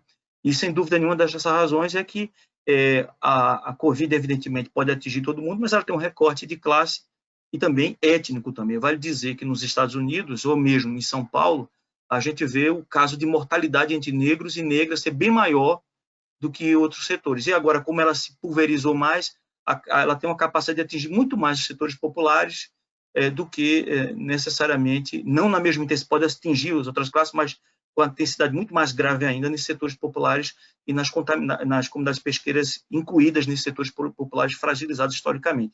Eu acho que essa é a primeira grande mudança, a questão da saúde e das condições para enfrentá-la, né, das condições de moradia dessas populações. Né? Um segundo elemento que eu queria chamar a atenção o que diz respeito, volto a dizer, no caso do Nordeste e também em outros lugares, essas são comunidades vulneráveis historicamente. No caso do Nordeste aqui, e no caso especificamente de Pernambuco, do estado de Pernambuco, volto a repetir o que eu disse anteriormente. A Covid-19 vai pegar uma população completamente fragilizada, essa fragilização dela intensificada pelo impacto do petróleo, né, economicamente, inclusive do ponto de vista psicológico, as pessoas não saíam para trabalhar naquele período porque não tinham que vender, e ela entra e aí aumenta o drama psicológico dessas comunidades, né? Aumenta e afeta ainda mais o bloqueio, porque as pessoas não voltam de novo a não sair para trabalhar, né? E aí entra todo o passivo ambiental que o petróleo deixou e que eu falava anteriormente, o passivo de políticas públicas, o passivo das desigualdades raciais, o passivo das desigualdades de classe, o passivo da fome, né? Todo o impacto que a fome produziu na época do petróleo e volta a chegar com muita força agora. Então, eu posso dizer que, além da questão da saúde, ela agrava ainda mais os déficits históricos que o Estado brasileiro tem com essas populações e essas comunidades tradicionais, dentre as quais a de pescadores e pescadoras artesanais. Muito obrigada, Cristiano. E é muito interessante também essa sua colocação da questão da saúde mental, né, dos pescadores também. É uma questão que a gente não aborda tanto, né, mas todos nós sentimos esse impacto, né, e afeta muito a nossa saúde física, inclusive. Então, é muito interessante você abordar esse ponto também, né. E, Santiago, quer responder a última pergunta? Ou se quiser responder alguma outra, fica à vontade. Obrigada. Beleza, obrigado. Na verdade, eu vou fazer um link entre a primeira e a segunda, porque a primeira é muito rápido, assim. Na prática, não funciona o auxílio para os pescadores. A gente tem o seguro-defeso, que é uma coisa anterior, histórica, uma conquista até dos pescadores, mas a gente tem muitos casos, e o seguro-defeso é permanente, né, durante o período de reprodução de espécies, desde o camarão, e, enfim, várias outras espécies. Você não tem, nesse momento, essa segurança. Por exemplo, já foi colocado que em alguns momentos o pescador teria que optar, e as notícias também são muito inconclusas, né? São muito,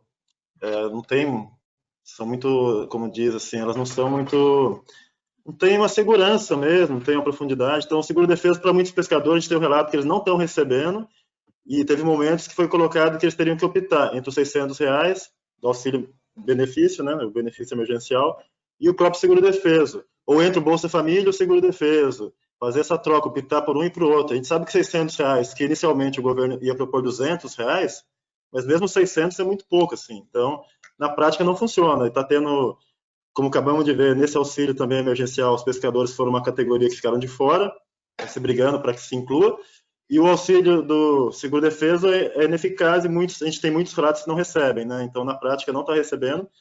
E já a terceira pergunta, perspectivas, né, para um futuro pós-pandemia nas comunidades, eu acho que, assim, por mais que a gente tenha, enquanto Fórum de Comunidades, Coordenação Caiçara, estratégias e força para muitas coisas, mas, obviamente, não depende só dessas ações, porque elas não vivem isoladas, né, do resto da realidade. Mesmo no isolamento social agora, que também causa muito prejuízo, né, não só comercial, mas, assim, o que eu quero dizer é que, para que seja um futuro, isso não estou sendo pessimista, a gente tem muitas ações propositivas, mas é preciso que todos atuem em conjunto, né? O público em geral, digamos assim, a população em geral, os três setores, que são municipal, estadual e federal. Então, a gente cria uma série de soluções emergenciais e outras a médio e longo prazo, como a agricultura, que a gente está querendo fazer uma coisa mais fortalecida, né? E a rede solidária entre as comunidades. Mas isso acaba, às vezes, tendo como obstáculo essa postura intransigente do turismo, essa ineficácia do governo. Então, assim, as perspectivas, ao mesmo tempo, por um lado, elas são ruins, mas, por outro lado, elas são, do ponto de vista da nossa atuação, a gente tem uma capacidade de fazer gestão dos territórios até um ponto, assim, que seja realmente saudável, né, pelo que a gente luta. Mas, ao tempo todo, você brigando contra coisas que seriam desnecessárias, como a ineficácia do poder público, a intransigência, a própria omissão do setor público, aliás. Então, acho que essa perspectiva tem que ser construída por todos da sociedade, né? Eu acho que não tem, assim, nenhum padrão e nenhum vislumbre de como ela será nesse momento para as comunidades, que é um período, como citou também o Cristiano, de bastante estresse emocional, né? Então, muita gente, e não tem essa assistência psicológica, em muitas comunidades tradicionais, o posto de saúde não está funcionando devido à própria pandemia, o que é uma contradição, né? No momento de emergência da saúde, você tem um posto de saúde que não funciona. Então, acho que, assim, essa perspectiva tem que ser construída pela sociedade como um todo. Isso passa municipal, estadual, federal e mundial. Rever a maneira de consumo da sociedade, né? Não vai se mudar da noite para o dia, né? Uma coisa utópica, porém, uma coisa que é possível. Como citado, né? A natureza, ela responde rapidamente à ausência do ser humano. Então, dentro dessa lógica, é observar o que está acontecendo na natureza e adequar nossos meios de produção, os meios de nem consumo, os meios de intercâmbio, de redes de alimentos, de objetos, aí sim chamado consumo, que é superficial e supérfluo, né? Tem que rever todos esses conceitos para que o futuro, a perspectiva seja não só boa para as comunidades tradicionais, para como toda a sociedade, né?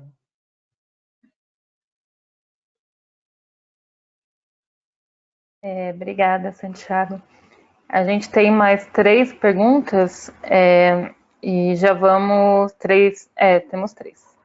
E já vamos passando para o final do evento. Eu ainda não li também as perguntas. Caso vocês sintam que possam acrescentar algo na fala de vocês com as suas perguntas, fica aberto o microfone. Senão, a gente já vai para os encaminhamentos finais.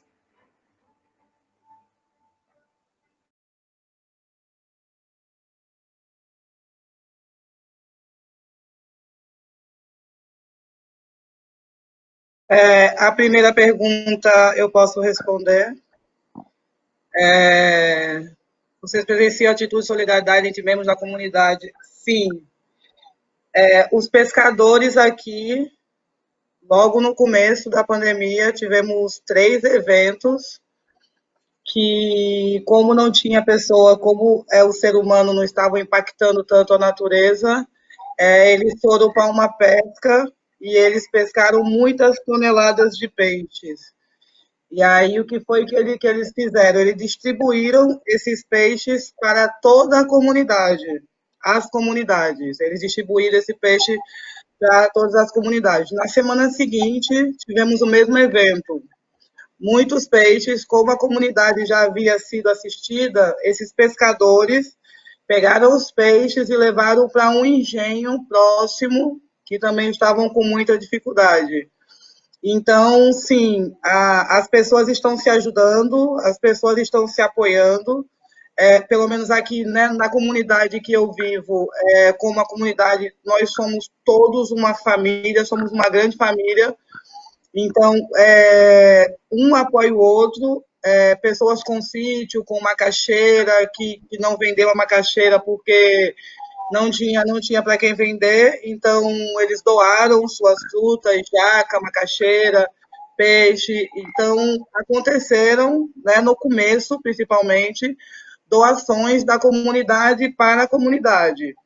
Só que agora eles estão, claro, estamos tentando estar mais em casa, porque Pernambuco é um estado que já tem muitos casos, é o segundo estado do Nordeste com mais casos de coronavírus, então estamos em casa, né? Quem pode. Mas a comunidade, sim, se ajudou bastante, foram muitas toneladas de peixe, foi algo como um absurdo, nunca tinha visto tanto peixe na minha vida, numa só pesca, e eles distribuíram com a comunidade e com os engenhos próximos. Eu posso falar da segunda, é possível?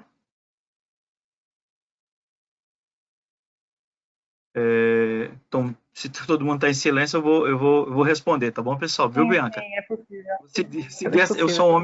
Eu sou um homem formatado. Aí porque eu balancei a cabeça, mas aqui não aparece todo mundo, né? Mas aí eu pode fiquei, sim. bom. Primeiro, só dando continuidade à questão colocada também anteriormente, né? Esses laços de solidariedade são típicos dessas comunidades tradicionais, né, as pesqueiras, né? Isso fala muito bem há pouco, e isso tem uma tradição longa disso, de reforço. No caso das tecnologias, se elas têm sido uma barreira, uma aliada das comunidades, eu quero dizer o seguinte, elas foram fartamente utilizadas, vou falar da Covid, mas voltando do petróleo, na época do petróleo, para denunciar os impactos do petróleo, né?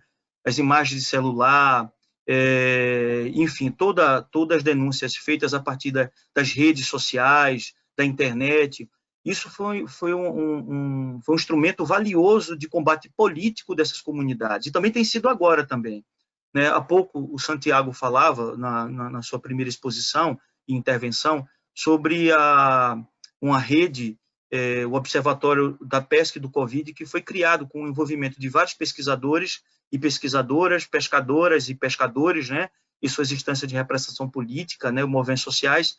E esse elemento também tem sido um instrumento de luta. Por exemplo, quando o auxílio emergencial foi discutido e aprovado no Senado, sem a presença dos pescadores, sem a participação dos pescadores, né, no primeiro momento, esse observatório foi importante como elemento de discussão via internet, remotamente, para pressionar os parlamentares, e aí foi incluído no momento, agora o governo federal retirou também. Então, essa pressão, principalmente nesse período de quarentena, ela tem sido feita remotamente. Por exemplo, esse debate é um momento de resistência também para essas comunidades. Então, as tecnologias estão sendo utilizadas, eu falo essas redes sociais, essas mídias alternativas, para o enfrentamento político, para a construção de outras narrativas dessas comunidades, né?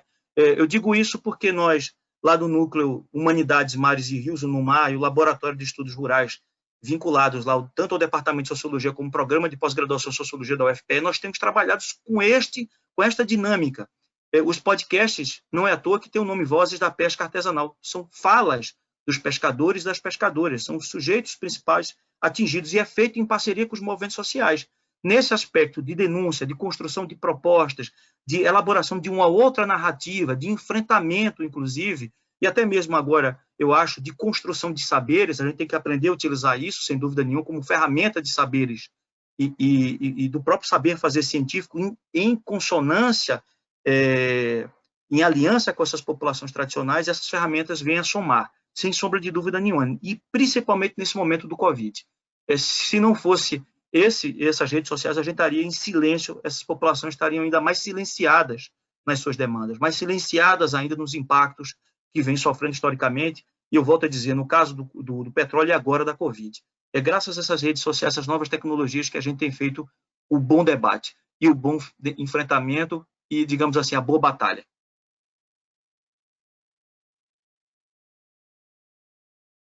Muito obrigada, Cristiano. Eu queria só lembrar aqui, né, que fizeram essa última pergunta, também o Cristiano lembrou, que esse auxílio emergencial ele foi aprovado pelo Senado, né, mas há uns dias atrás ele foi vetado pelo presidente e depois ele vai seguir para o Congresso para decidir se mantém ou derruba esse veto, né, do presidente quanto ao auxílio emergencial. E eu acho que o Santiago talvez tenha caído, que ele me conversou aqui comigo agora. Retornou. Só mais uma última pergunta. Muito dessa pergunta, na verdade, já foi respondida, mas talvez se vocês tiverem algo a acrescentar também, de que maneira o governo poderia atuar de forma efetiva, continuando o isolamento e evitando a desigualdade, garantindo o acesso de comida e bem-estar a todos das comunidades. Atuações do governo, né? Seria mais a pergunta.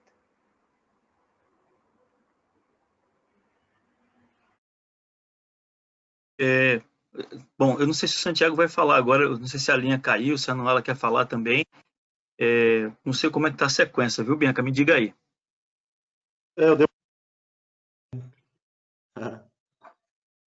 Não, se puder dar uma complementada aqui sobre essas perguntas que estão na tela. Oi, estão me ouvindo?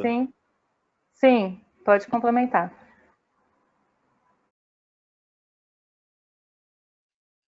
Santiago, estamos ouvindo. Sim, algumas, né, foram algumas coisas dessas perguntas nas outras falas nossas, né?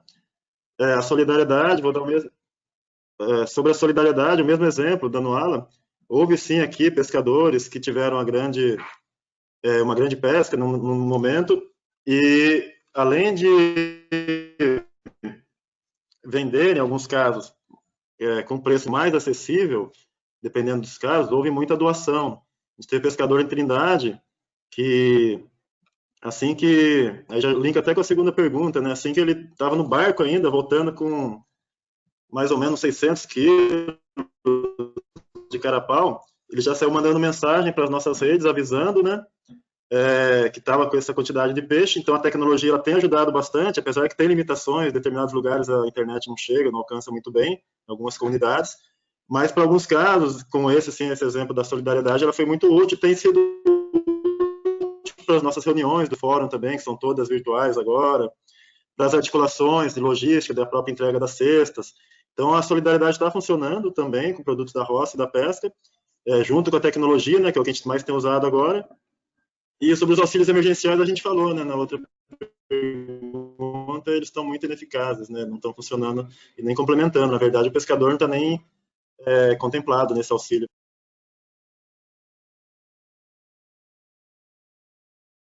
Sim. Quem quer, o Cristiano ia falar, Noala, se quiser também, fazer uma complementação. Já vamos para as falas finais.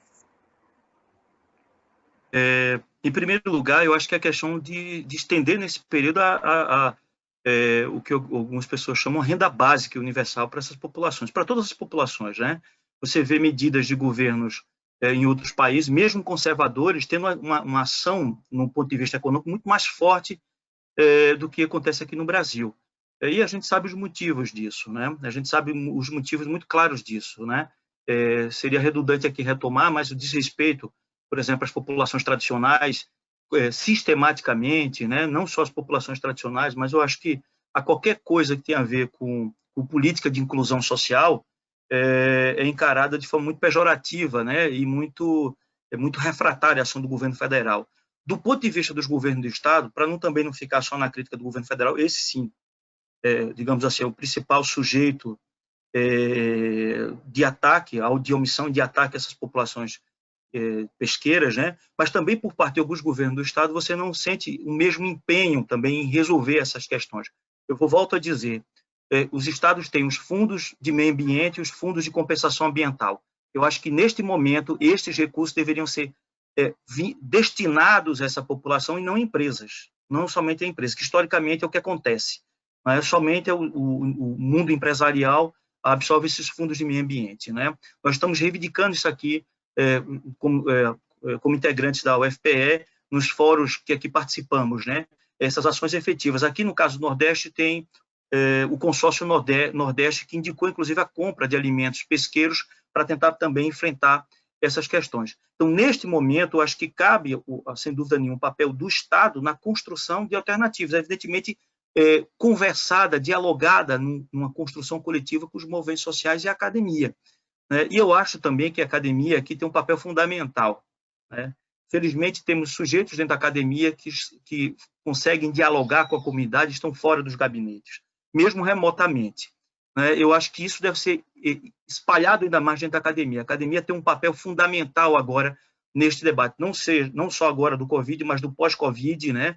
Onde a gente vai ter que reconstruir realmente formas de ações aí e de inclusão social, e a academia tem um papel importante. Já vem tendo, sem dúvida nenhuma, se não fossem as universidades públicas, que são fragorosamente atacadas do ponto de vista da quebra de investimentos, e mesmo nessas condições adversas a gente tem conseguido dar respostas. E a gente pode dar respostas ainda muito maior, né?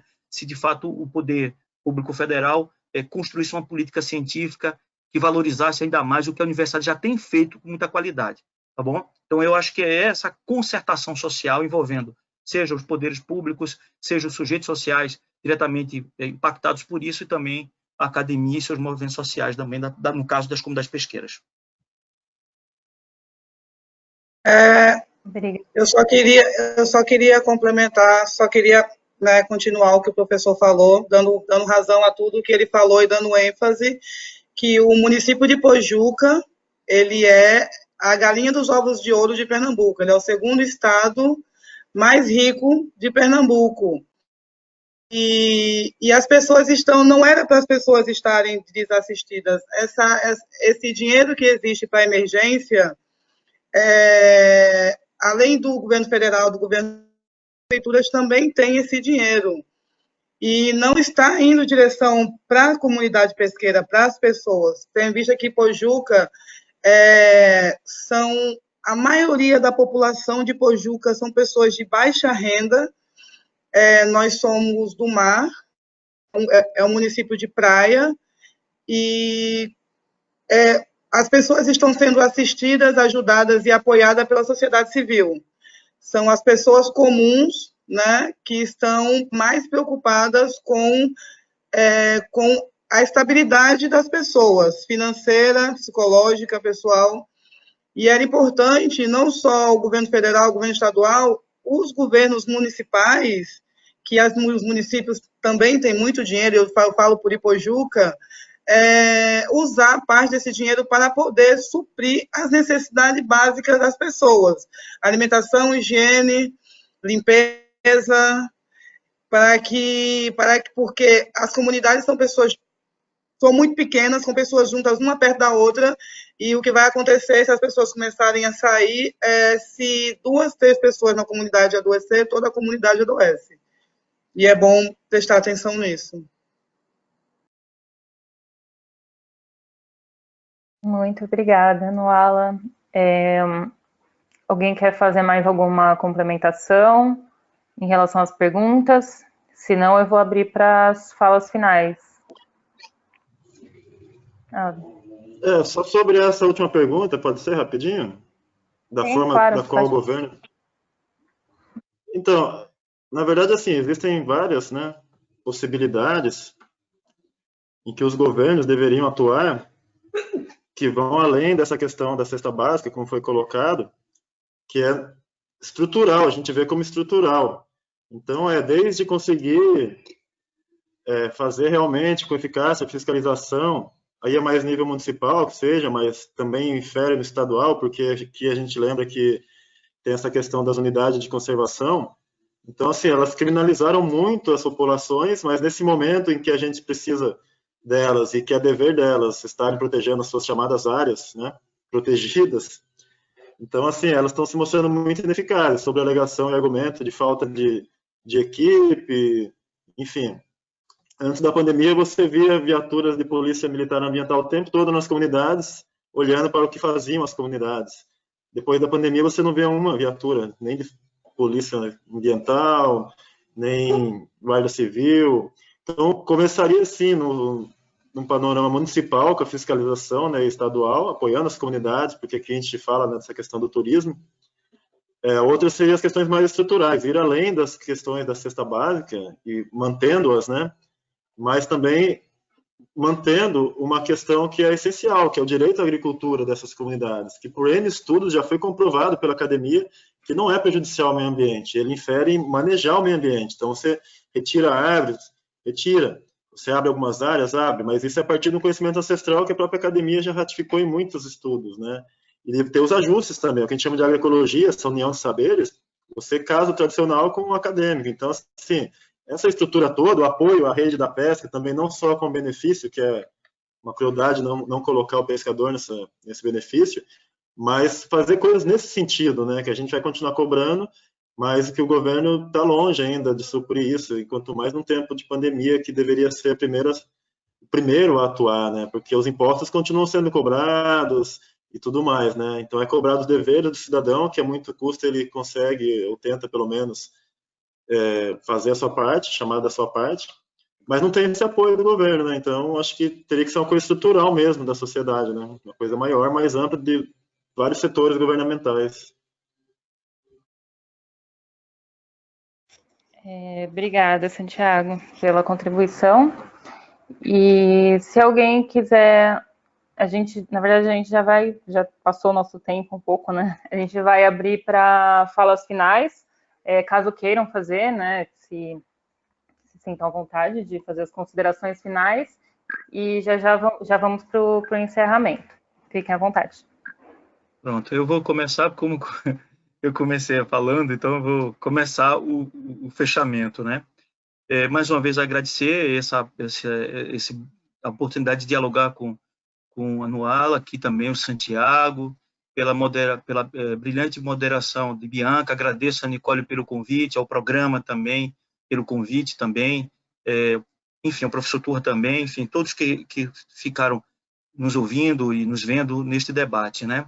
Eu queria só dizer duas coisas. A primeira delas é o seguinte, né?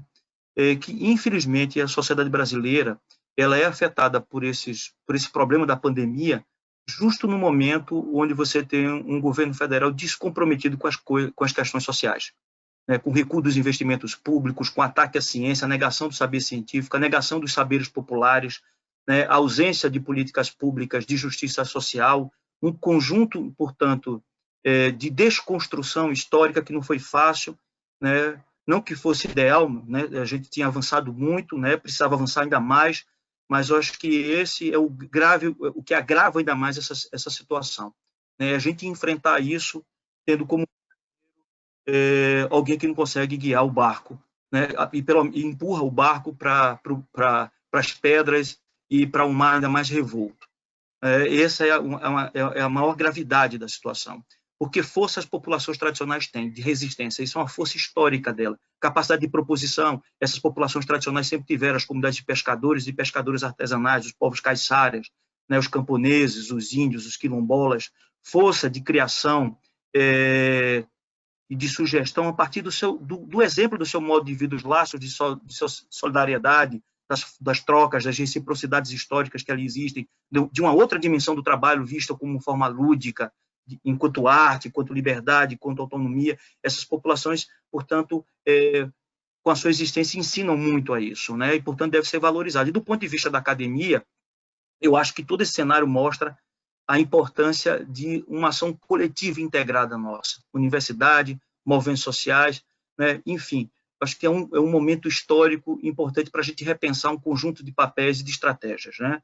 Eu acho que, tenho certeza que se alguma coisa vai sair positivo nisso, é essas alianças que a gente está fortalecendo, porque já tinha várias delas, e se não havia, a gente está construindo e vai levar isso como um acúmulo importante para que a gente possa, sem dúvida nenhuma, enfrentar o pós-Covid, né? Eu acho, enfrentar, inclusive, situações adversas que possam vir de qualquer governo que desrespeite esse modo de vida e desrespeite também a ciência e a política científica no país, que foi conquistada a duras penas. Mais uma vez, muito obrigado pela oportunidade, agradeço imensamente a quem ficou assistindo a gente e agradeço aos demais debatedores com quem aprendi muito.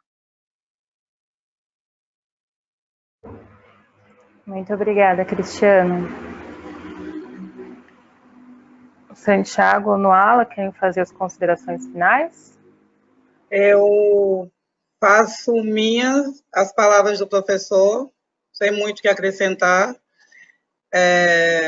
Só para as pessoas que sejam mais coletivos, que sejam mais resilientes, que se ponham no lugar das pessoas, as pessoas que estão saindo de casa como se fosse férias, e as pessoas estão indo nossas praias da cidade para as praias e estão adoecendo as nossas comunidades. Então, que as pessoas sejam resilientes, que fiquem nas suas casas, para que não tragam esse vírus mais ainda para nossas comunidades, para que nós possamos proteger as nossas pessoas, o ser humano, que nós somos todos seres humanos. E apoio, ajudem as pessoas, ajudem os projetos, e vamos nos fortalecer. Muito obrigada, as meninas, muito obrigada pelo convite, obrigado, professor, obrigado, Santiago, Nicole, e até a próxima. Muito obrigada, Nuala. Santiago, quer... Sim, então, complementando tudo, né, que o Cristiano, o professor, trouxe, a Nuala, eu acho que essas experiências são super complementares mesmo, integrantes, né, embora em territórios diferentes, mas com muitas coisas em comum, não só a própria pandemia, mas as reações de solidariedade, as dificuldades, né, e aí também destaco o papel fundamental dessa junção, que é, como eu falei, o que a gente tem, por exemplo, no nosso projeto Observatório de Territórios Saudáveis e Sustentáveis da Bocaina, né? Que a gente fez até um fórum, inclusive, dentro do Fórum das Comunidades, a gente tem uma das nossas bandeiras de luta é a juventude, a gente tem o grupo jovem do fórum, né? Faz formações e tal. E teve um projeto que foi feito, junto com a Fiocruz também, que foi o Fórum de Ciência e Sociedade, que vai exatamente nessa perspectiva de se valorizar realmente a ciência, não como um dogma absoluto, mas como uma ferramenta fundamental pela saúde, né? A própria Fundação Oswaldo Cruz, que tem mais de 130 anos, é importante destacar, presidida por uma mulher também, presidenta Nízia, e assim, que está sendo muito atacada também na sua postura, que está sendo correta, inclusive, obviamente, enquanto defensora da saúde, né? Então, assim, esse casamento que a gente tenta praticar aqui, da ciência, uma das nossas campanhas que a gente teve há um tempo atrás, com 10 anos de fórum, foi Preservar e Resistir. E agora a gente está numa campanha, fazendo um link com essa, e com a saúde dos territórios, que vai chamar Cuidar é Resistir. Isso é permanente. E para cuidar, a resistência os povos estão acostumados, principalmente os povos indígenas, mas não basta isso. Precisa ter condições também. Essas condições são baseadas nos seus direitos, né? Então, quando você tem uma ciência baseada realmente na pesquisa, na seriedade, nosso exemplo é essa parceria com a Fundação Oswaldo Cruz, que abrange o Brasil inteiro, inclusive, mas cientistas independentes ou de outras instituições, a gente tem também parceria com a Unesp, com a UF, aqui no litoral do Rio também, o FRJ, enfim, várias parcerias, né?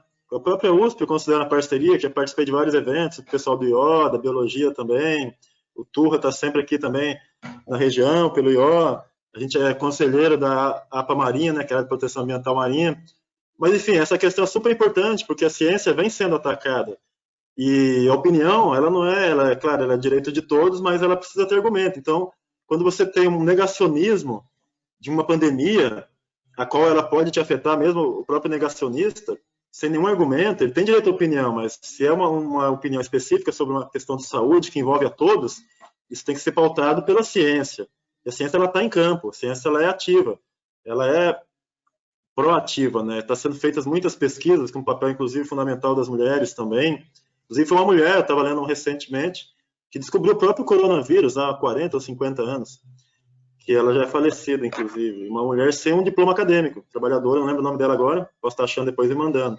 Mas, enfim, só para ratificar e complementar isso, do papel das, no nosso caso, né, específico, das comunidades tradicionais, que elas têm, claro, a gente não romantiza, tem suas dificuldades e defeitos, mas elas têm que ser complementadas pelo setor público e pautadas na pesquisa, na ciência. Você só vai chegar a uma cura, a uma vacina, uma prevenção, uma proteção, desde o uso de máscara, o álcool em gel, se você tivesse esse norte à sua frente, na pesquisa, a ciência é como norteador. Então, você tem no litoral estrutura, principalmente de Ubatuba, de Santa Casa, Instituto de Saúde Pública, defender o SUS, inclusive, o que a gente defende muito, né?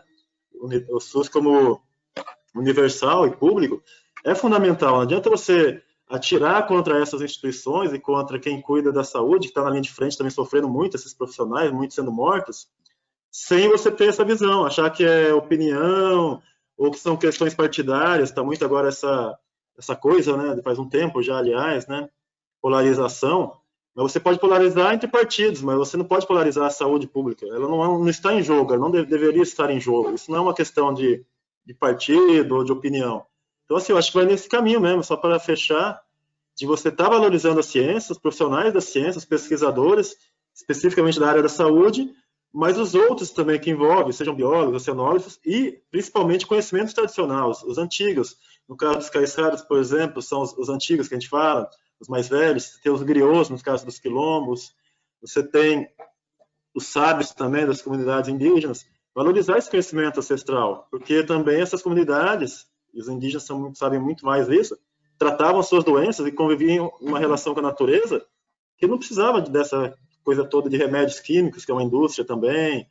Então, assim, quando você valoriza o tipo de vida que essas comunidades do Brasil inteiro, as comunidades tradicionais tem que olhá-las com mais cuidado, com mais carinho, para que você possa, junto com a ciência, ter uma perspectiva melhor pela frente, né?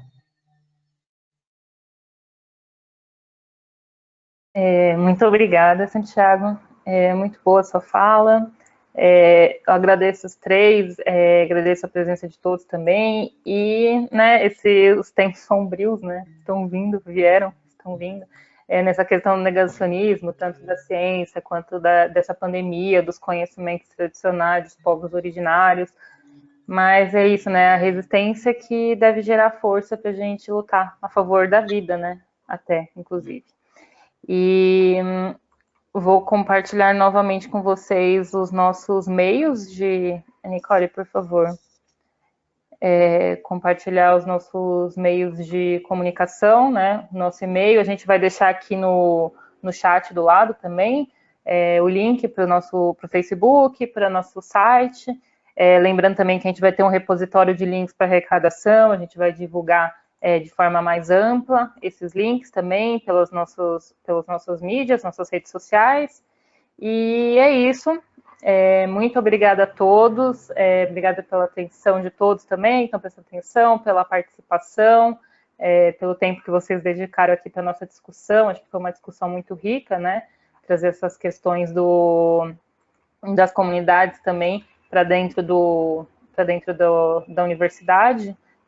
Sobretudo organizada aqui pela Universidade de São Paulo, né, que de certa forma está um pouco distante, né, do litoral, mas mesmo assim, né, os estudantes de oceanografia ainda têm, né, um pouco mais de acesso, mas, bom, é isso, e vamos lembrar de todos, né, vamos ser compreensivos essa hora. Então, se cuidem, se vocês tiverem essa opção, fiquem em casa, e a gente está à disposição para contatos, para outros possíveis eventos, e muito obrigada a todos, viu? Tchau, tchau, um beijo. Fiquem bem. Grande beijo. Valeu, gente, obrigado pelo convite, pela participação conjunta aí, valeu. Vocês aqui, gente. Obrigada a todos, valeu. Obrigado. Tchau, Nico. Tchau, gente. Tchau, Cristiana. Tchau, Bianca, Nicole. Valeu, gente.